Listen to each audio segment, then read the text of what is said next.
It was late afternoon, that in-between hour where the day hasn't ended but your energy already has.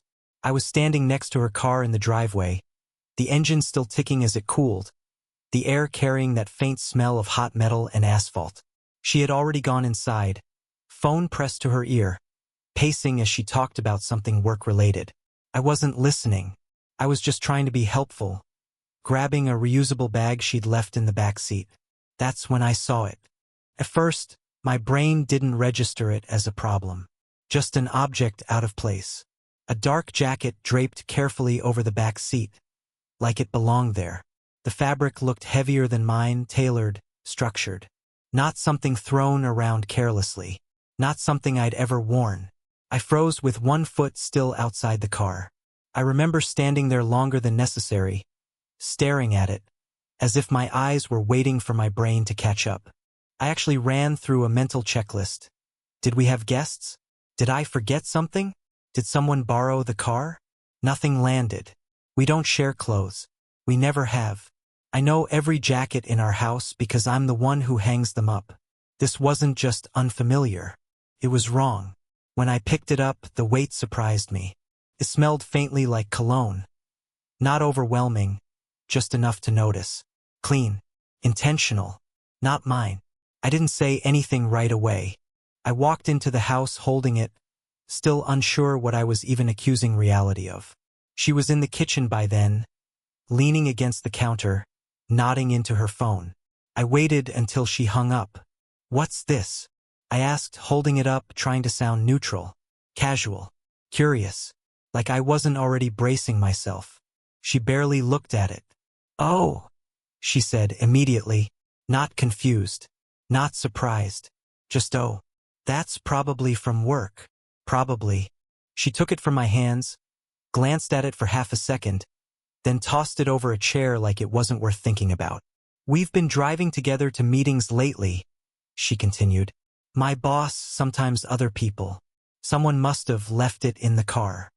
She said boss the way people say a title instead of a name, like it carried authority strong enough to end the conversation by itself. I waited for something else. A follow-up question. A pause. A moment of realization like, wow, that's weird. It never came. Instead, she sighed, just slightly, and added, "I don't know why you're making a thing out of this." That part landed harder than the jacket.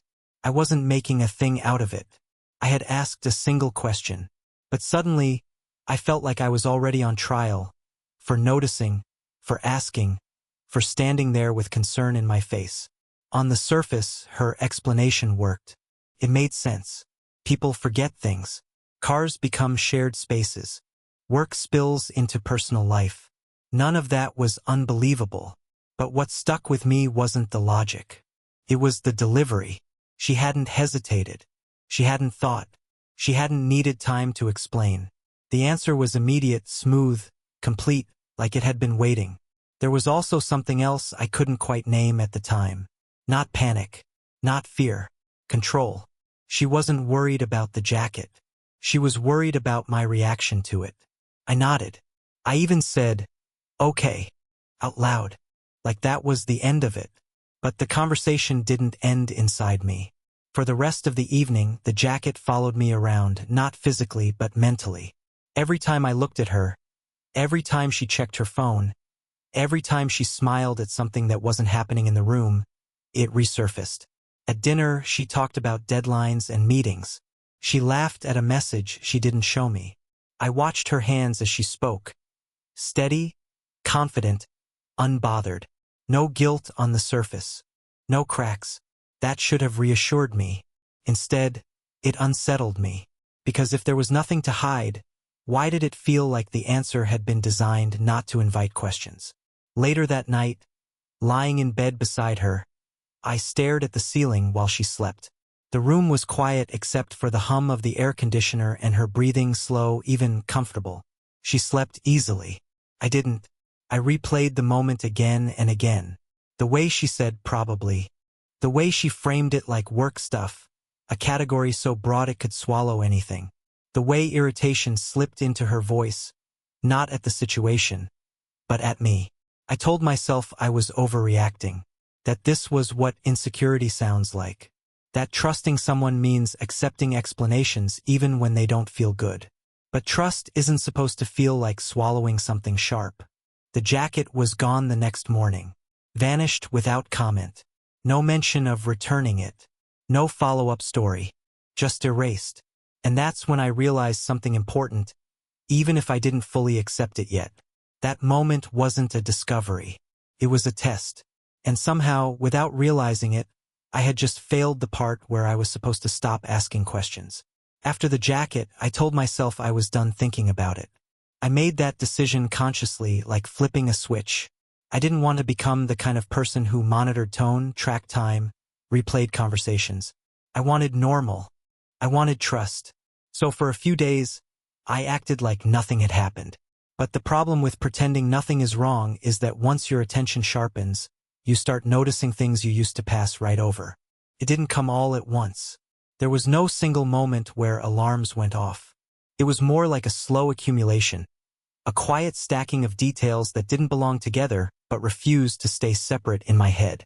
She started leaving earlier in the mornings. Not dramatically 15-20 minutes, but consistently.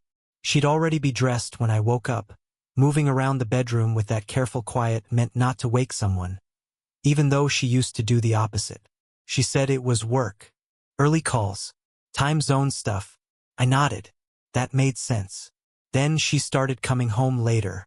Again, nothing extreme. An hour here. 90 minutes there. Always with a reason. Always delivered casually, like an afterthought. Ran long. Had to grab a drink with the team. Traffic was insane. None of those explanations were suspicious on their own. What caught my attention was how smoothly they rotated. Never repeating too often. Never lingering long enough to be questioned. Her phone changed too. It was always face down now. Always. On the counter, on the table, on the nightstand. Screen pressed to the surface like it was protecting something fragile. Notifications stopped lighting up the room at night. The sound was always off. If it buzzed, she'd check it quickly, thumb moving fast, then lock it again. Once, without thinking, I reached for it to check the time. She reacted instantly. "Hey, don't," she said, sharper than necessary, already taking it from my hand. "I've got work stuff on there." Work stuff. That phrase started appearing everywhere. It became a kind of universal patch, covering any gap that might otherwise expose something underneath. It explained the calls she took outside, the messages she didn't respond to around me, the new password I noticed when I accidentally tried to unlock her phone out of habit and couldn't. She laughed it off when I asked. "Company policy," she said. "Security updates. You know how it is." I didn't know how it was, but I didn't push. What unsettled me more than the logistics was her energy. She'd come home glowing, charged, almost, talking fast, moving with purpose, telling stories that didn't quite land because they were missing specifics.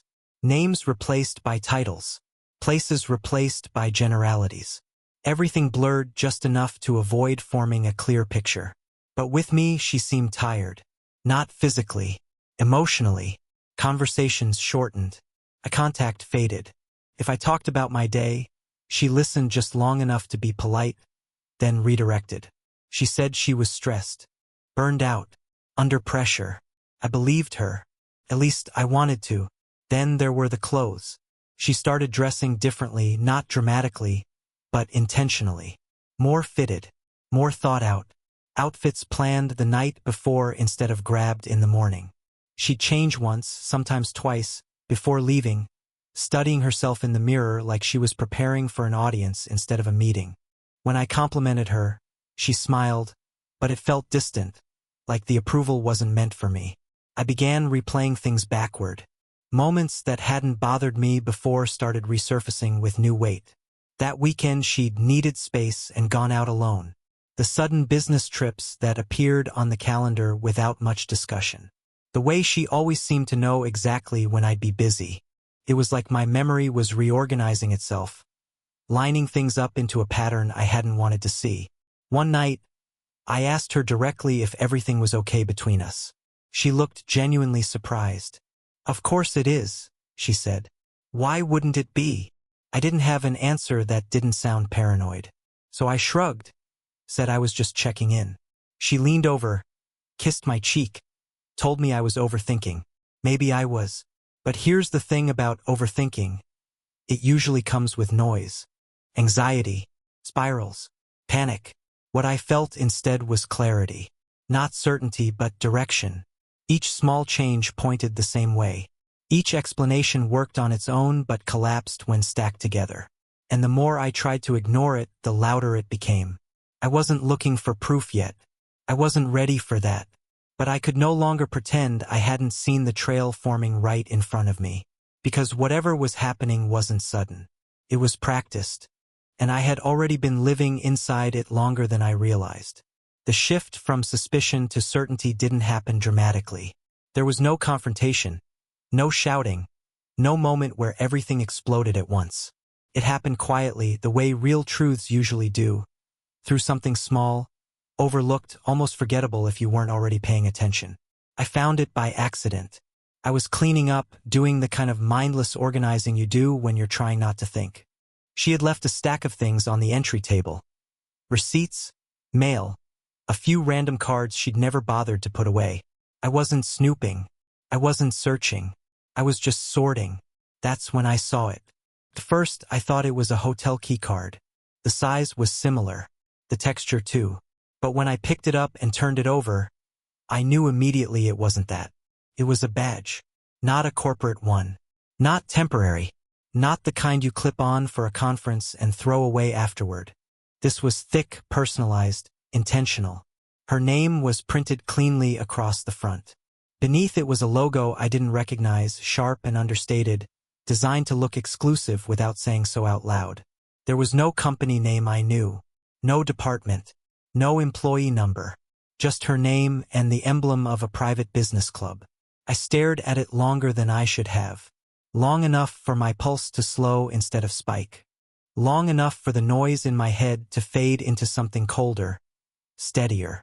I didn't ask her about it. That was the moment something in me changed. Instead of confronting her, I started checking. Quietly, methodically, not like a jealous spouse, but like someone verifying a theory they already knew was true. The club wasn't hard to identify once I looked it up. It wasn't public. It wasn't advertised. Membership was invitation only, executives, partners, and their guests. Private events. Off-site dinners. Networking experiences. The kind of place you don't just wander into after work. The dates hit me next. I cross-checked them without meaning to at first. Her late nights. Her team dinners. Her sudden business obligations. Every time she'd said she'd be unavailable, that she'd be home late, that something important had come up, they lined up perfectly. Same nights. Same time windows. Same locations. I didn't need messages. I didn't need photos. The pattern was enough. Still, I kept going. Public event posts. Tagged photos from the club's social pages. Wide **TS of gatherings where faces blurred into atmosphere. And then there it was. Not centered. Not posed. Just incidental. Her. Standing beside him. Not as an employee. Not as part of a group. But close. Comfortable. Familiar in a way that erased every explanation she'd ever given me. The way she leaned in. The way her body angled toward his. The way his hand rested at her back like it belonged there. That was the moment it stopped hurting. Because pain needs uncertainty to survive. What I felt instead was something cleaner. Heavier. Final. I sat there longer than I remember. Scrolling through dates. Matching timelines. Watching the story rewrite itself with brutal efficiency. Every inconsistency found its place. Every excuse slid neatly into alignment. There was no confrontation waiting to happen. There was no confession coming. The truth wasn't hidden anymore. It was just late. And as I closed my phone and put the badge back where I found it, one thing became unmistakably clear. This wasn't a mistake. It wasn't recent. And it wasn't about work. It was a life she had been living carefully beside mine, confident I'd never look closely enough to see it. And now that I had, there was no going back to pretending otherwise.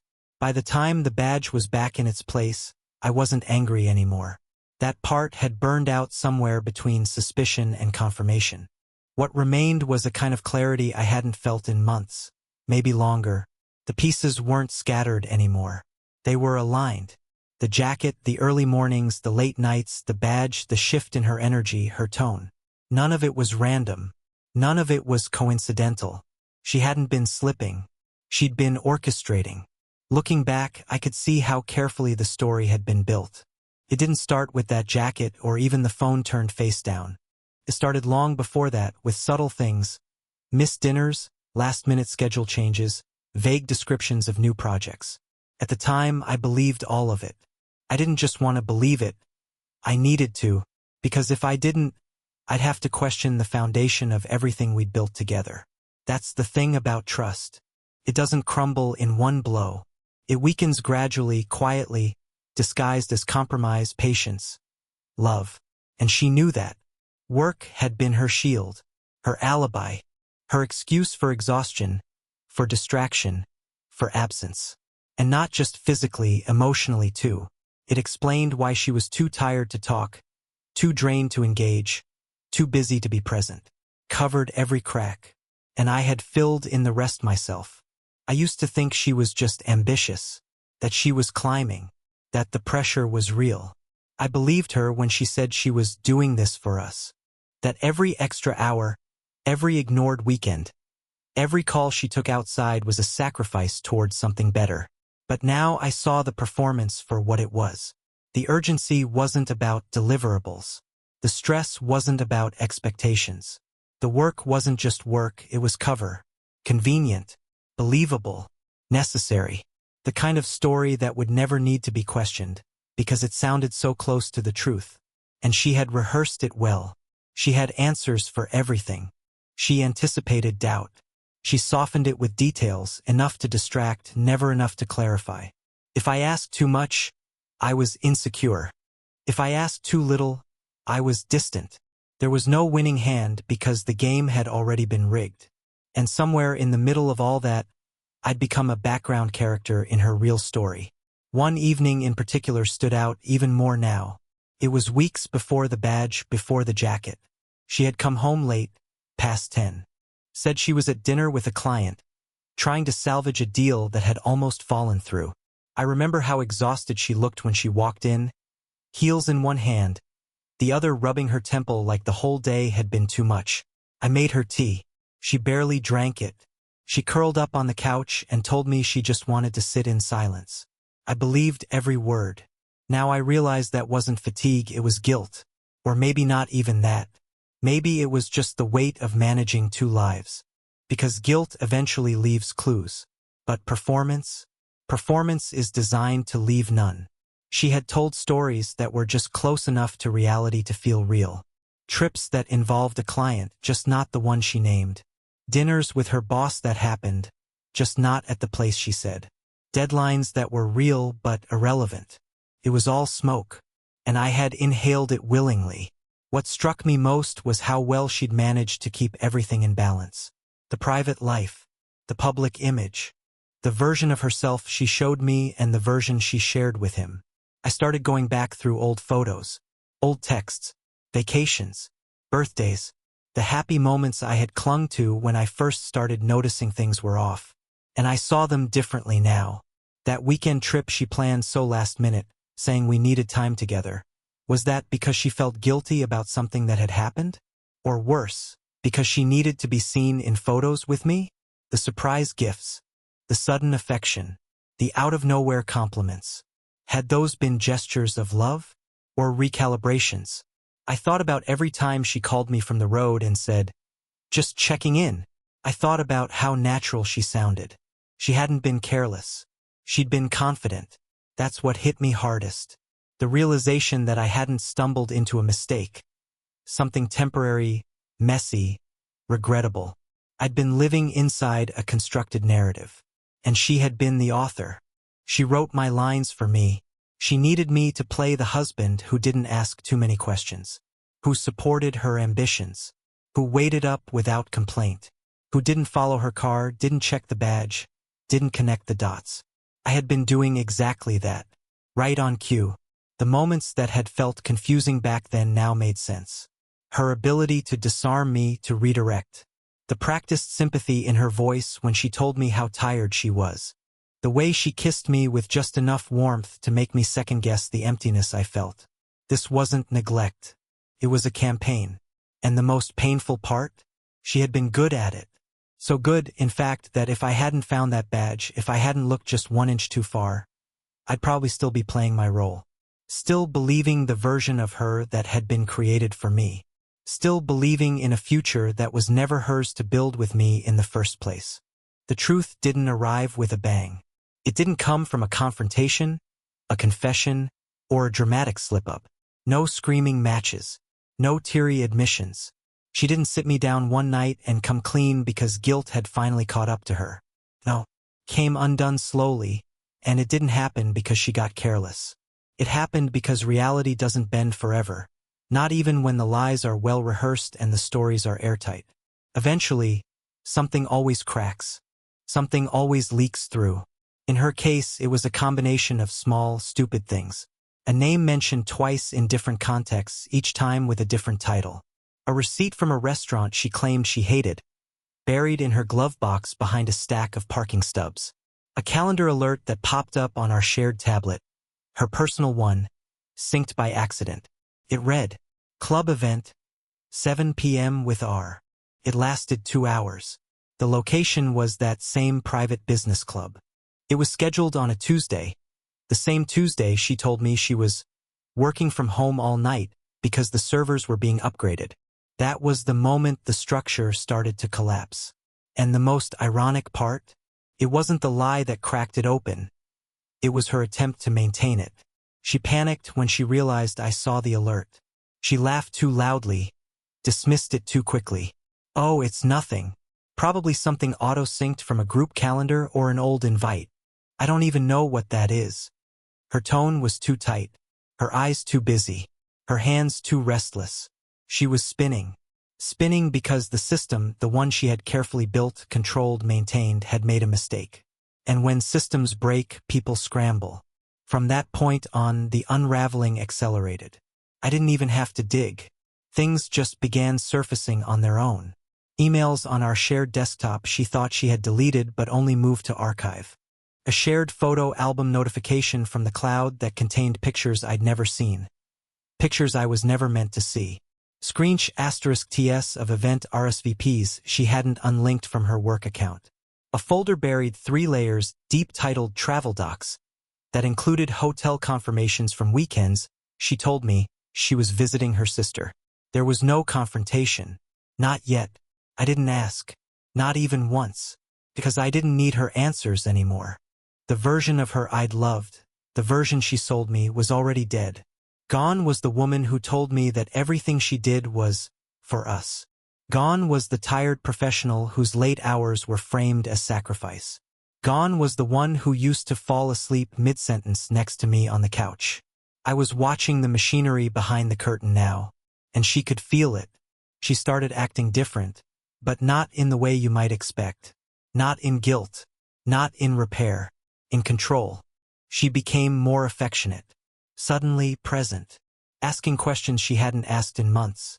How I was feeling, how my day went, cooking dinner again, sitting closer on the couch, turning off her phone at night and placing its screen up, like a reverse magic trick.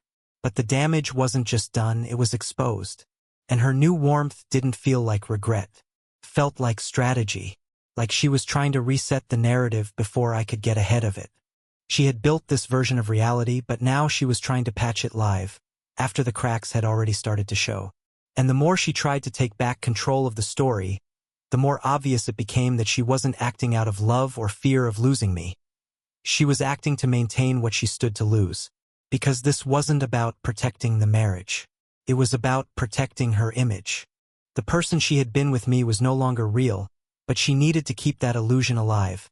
For friends, for family, for social media, for the people who saw her as the woman who had it all.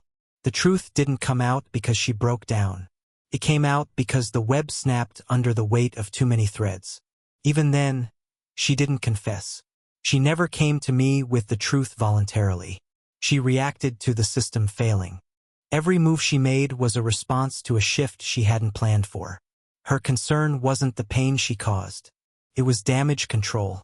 I watched her pivot, recalibrate, maneuver. She edited conversations in real time, deleted digital traces, started using vague language again. A client, an associate, a thing at work. But I already knew what I needed to know. The truth had been hiding in plain sight for months, maybe years.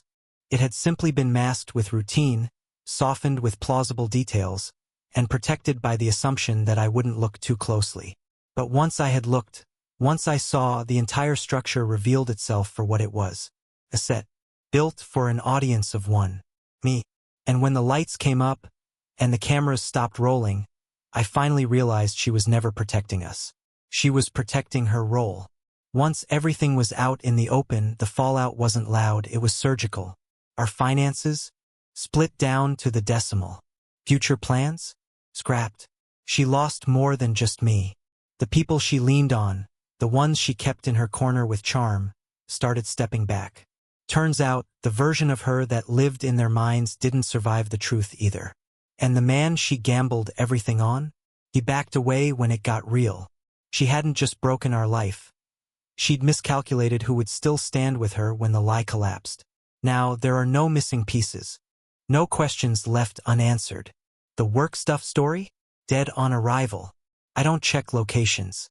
I don't review timelines. The evidence has already done its job. What I carry now isn't doubt. It's distance. The kind of distance that only comes when you finally stop chasing closure and start walking away from the wreckage. She didn't confess. She didn't explain. She didn't have to. The truth didn't scream. It landed quietly and it stayed.